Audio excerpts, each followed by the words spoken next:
নমস্কার, Shubhankar call YouTube চ্যানেলের পক্ষ থেকে আপনাদের প্রত্যেককে জানাই স্বাগত। গতকাল থেকে বহুজন আমার কাছে একটা মেসেজ করছেন, তারা নাকি কোনো জায়গা থেকে কোথাও থেকে জানতে পেরেছেন ক্লার্কশিপের ভ্যাকান্সি 10,000-এর কাছাকাছি, কেউ বলছেন 9700, 9800, 9600, এরকম বিভিন্ন ইউটিউব চ্যানেল নাকি এরকম জানাচ্ছে। তো এই বিষয়ে কতটা সত্যতা রয়েছে, তো সেটা নিয়েই আজকে আলোচনা থাকবে। চলুন শুরু করা যাক। ভিডিও শুরু করার আগে একটা ছোট্ট ঘোষণা। টেক্সট বুকের সেলের আজকে লাস্ট দিন। ফিজটা কমিয়ে 307 করা হয়েছিল এবং লাস্ট দিন যেহেতু, এবং লাস্ট ফিউ আওয়ার্স এখন থেকে শুরু করে আর আগামী কয়েক ঘন্টার জন্য, অর্থাৎ রাত 12টা পর্যন্ত এই ফিজটা আরও কমানো হয়েছে এবং মাত্র 263 করা হয়েছে।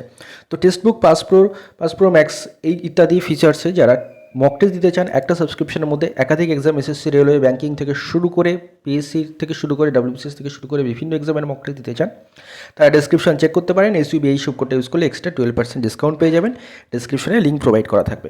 এবার ফিরবো ভিডিওর মূল যে আলোচ্য টপিক, যেটা হচ্ছে বহুজনের মত অনুযায়ী বা আপনাদের মত অনুযায়ী পিএসসি ক্লার্কশিপের ভ্যাকেন্সি নাকি 10,000-এর কাছাকাছি, বা 9700 বা 9600 এরকম। এটা কি আদৌ সত্যি? দেখুন, সোশ্যাল মিডিয়ায় এরকম খবর বহুবার ছড়িয়েছে, বহুবার ছড়ায়। গতকালও হয়তো আমার যেটা মনে হয় তেমনই ছড়িয়েছে এবং বিভিন্ন ইউটিউব চ্যানেলেও সেগুলো নিয়ে আপনাদের জানিয়েছে এবং আপনারা সেই জন্য বিচলিত হয়েছেন এবং আমাকে বহুজন জিজ্ঞাসা করছেন। দেখুন, এইটা আমার কাছে অস্বাভাবিক মনে হচ্ছে। কেন অস্বাভাবিক মনে হচ্ছে? প্রথমত একদিক দিয়ে দেখলে অস্বাভাবিক নয়, যেটা হচ্ছে যদি 89,000 প্লাস জন পরীক্ষায় বসে তাহলে 10,000-এর ভ্যাকেন্সি হওয়ার কাছাকাছিটা অস্বাভাবিক নয়, সেটা আমি ক্যালকুলেশন করে বহু আগে দেখিয়েছিলাম। কিন্তু লাস্ট যতগুলো আন্দোলন, ডেপুটেশন ইত্যাদি হয়েছে বা যা কিছু হয়েছে, বা পিএসসির প্রাক্তন আধিকারিক স্যার তিনি কিন্তু কখনোই এই 10,000 কোডটা এখন রিসেন্টলি কোনো জায়গা থেকে জানা যায়নি। ভ্যাকেন্সি ন্যূনতম যেটা বহু জায়গা থেকে বারবার যেটা হচ্ছে ন্যূনতম 8,000, 8,000-এর থেকে বেশি হতে পারে, 8,500, 9,000 পর্যন্তও যাওয়ার সম্ভাবনা রয়েছে।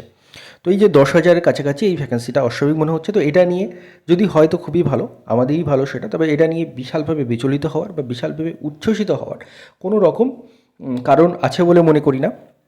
ভ্যাকেন্সি আপনাদের আমি বলবো যেটা, যে মিনিমাম 8,000-এর ধরে চলুন, ম্যাক্সিমাম সেটা 8.5 থেকে 9 যেতে পারে, 8,500 থেকে 9,000 যেতে পারে। 10,000-এর কাছাকাছি যাওয়াটা এখনও পর্যন্ত অস্বাভাবিক লাগছে। তবে হ্যাঁ, যদি নতুন করে ভ্যাকেন্সি আরও পিএসসি ইনক্লুড করে, নতুন করে ভ্যাকেন্সি রিপোর্টেড হয়, সেটা কিন্তু বেড়ে যেতেও পারে। তবে এখনও পর্যন্ত এই ধরনের জিনিসগুলোকে গুজব বলেই ধরে নেওয়া যায়, যে 10,000 ইত্যাদি যেটা বলা হচ্ছে, এখনও পর্যন্ত আপনারা ওইটা নিয়েই চলুন, যে 8 থেকে 8,500 বা তার সামান্য কিছু বেশিও হতে পারে, এই রেঞ্জের মধ্যে কিন্তু ভ্যাকেন্সিটা থাকবে এবং সেই নিয়ে কিন্তু আমাদের ডিসকাশনগুলো এতদিন ধরে চলছে। তো এটাই বলার, যেহেতু এটা সোশ্যাল মিডিয়ায় একটা বিশাল খবর উঠেছিল, তো সেই জিনিসটা আমার পাওয়া তথ্যগুলো অনুযায়ী আমি কিন্তু বলতে চেষ্টা করলাম যে 8 থেকে 8.5 বা তার থেকে বেশি এরকম একটা রেঞ্জের মধ্যে ভ্যাকেন্সি কিন্তু রয়েছে। তো ধন্যবাদ আপনাদের সবাইকে ভিডিওটি মন দিয়ে দেখার জন্য।